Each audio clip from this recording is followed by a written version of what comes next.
Welcome to the Krusty Fox, and not a second too soon, a new installment of Sex and the Shitty.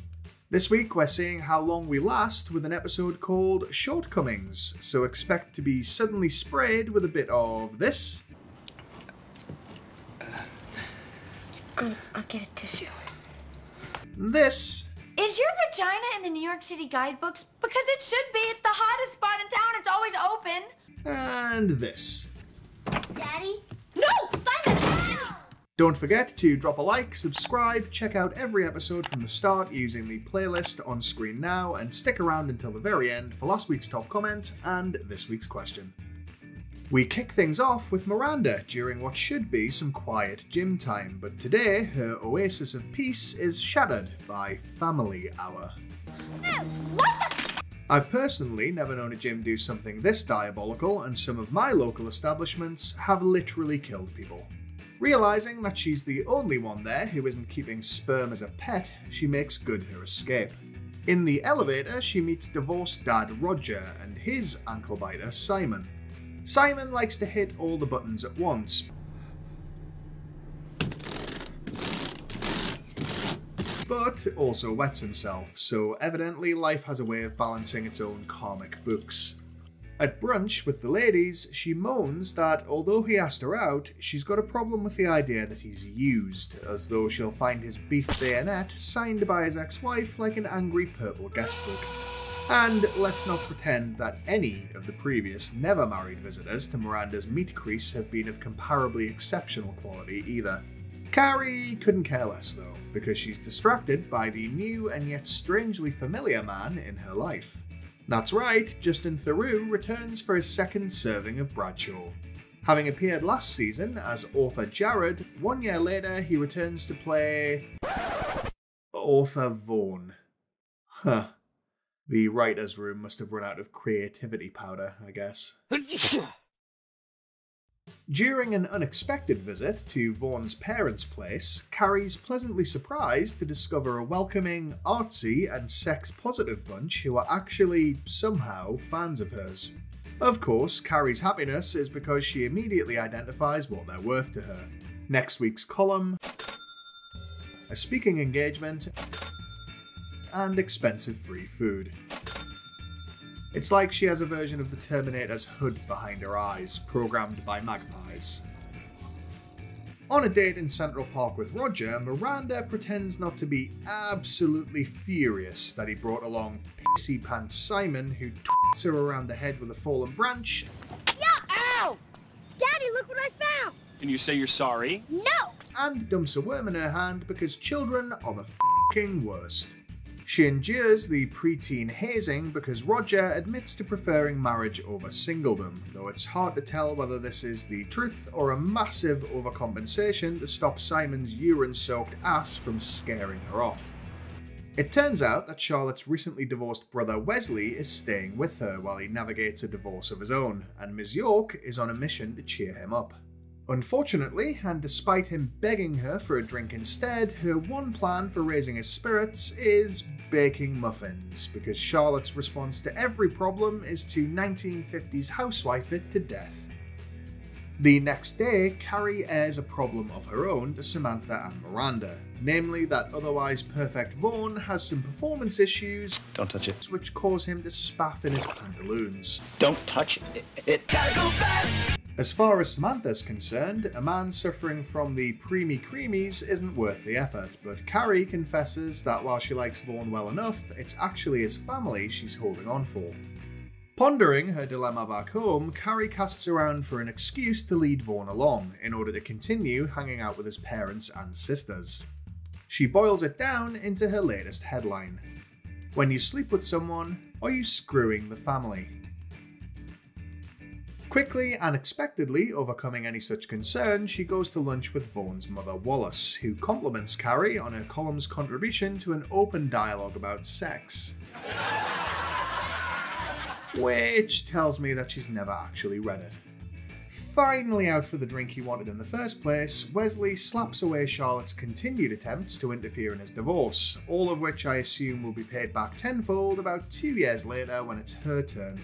It transpires that Charlotte only invited Carrie out with them, and she's horrified when Samantha rocks up too. Tonight we'll have fun. You'll finally meet my friend Carrie. We'll go out have dinner. Maybe we'll go to a club. Now, on the one hand, Charlotte is a f***ing bitch for judging her friend and acting like Samantha's trying to finagle Wesley away from his wife. On the other hand, Samantha and her poussoir do exactly what Charlotte's worried they will, so maybe she has a point. Miranda's unable to bear witness to all of this because she's scheduled for a good rogering at his place. It's afterwards, as she pees in a bathroom that looks like Geoffrey the Giraffe explosively shit up its walls, that things turn sour. Sai, the piss pants guy, tries to barge into the room, presumably fascinated by the concept of someone having a urinary experience above a toilet as opposed to down their own legs. In an effort to prevent him from seeing her stark bulk naked, Miranda shoves the door closed right against his head. No! Simon!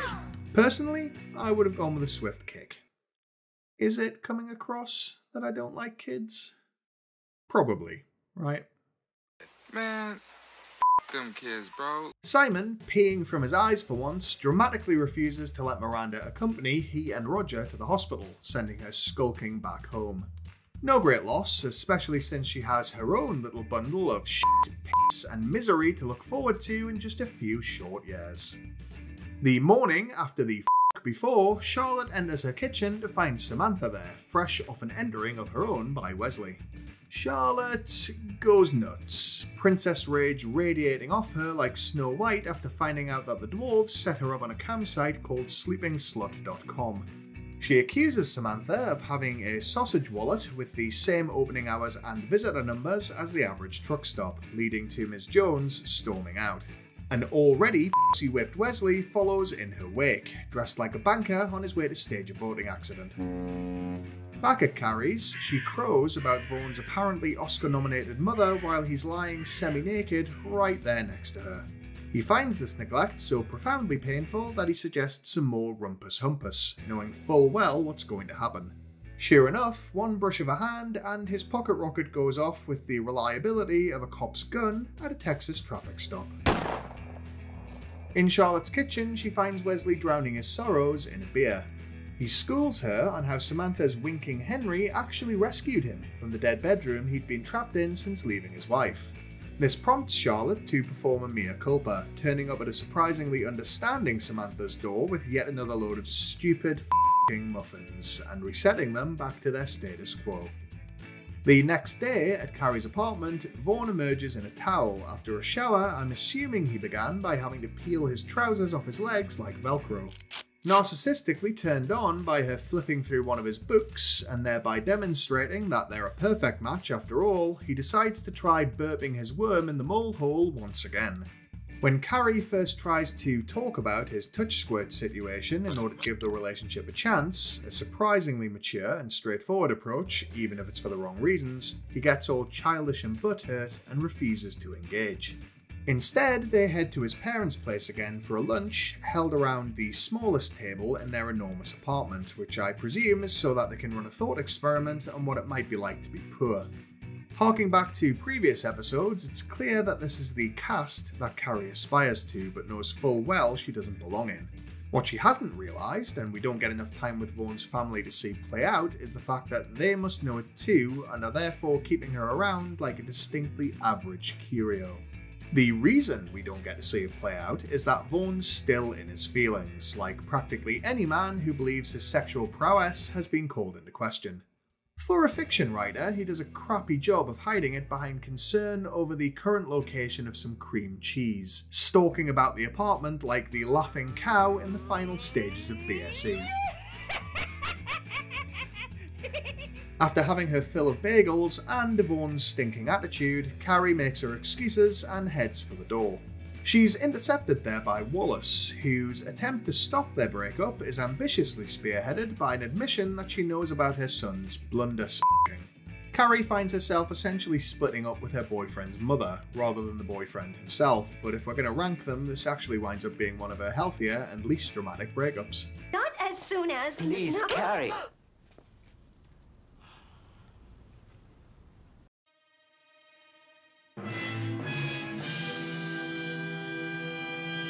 She wanders down the street afterwards, seemingly aimless, but winds up surprising the other ladies with an appearance at their in-progress lunch date. More evidence, as if it was needed, that it isn't just her dates Carrie plants trackers on, it's literally anybody who crosses her. Which is everybody. Yo, before you go, why don't you hit the like button and subscribe for more shenanigans next week? It's your choice, but if you don't, then I'll be sending Miranda around to your house for a naked piss. And do you really want to risk that kind of head injury? Anywho, last week's question asked, was Carrie onto something by trying to turn her buddy into a boyfriend? Commenter Mila Petrova thinks not, and reckons it's sus that John's seemingly forever alone. So, cheating dog or unwanted loser? Sounds like the usual choice of sitter in Sex and the City's New York to me. This week's question is, if a child came up and poked you in the stomach unexpectedly at the gym, would you swing it into a wall by its hair or punt it through the nearest window? Answers in the comments below please, and the best will make an appearance next time. Either way, thanks for watching, and as ever, if you can't be good, be crusty. Man, them kids, bro.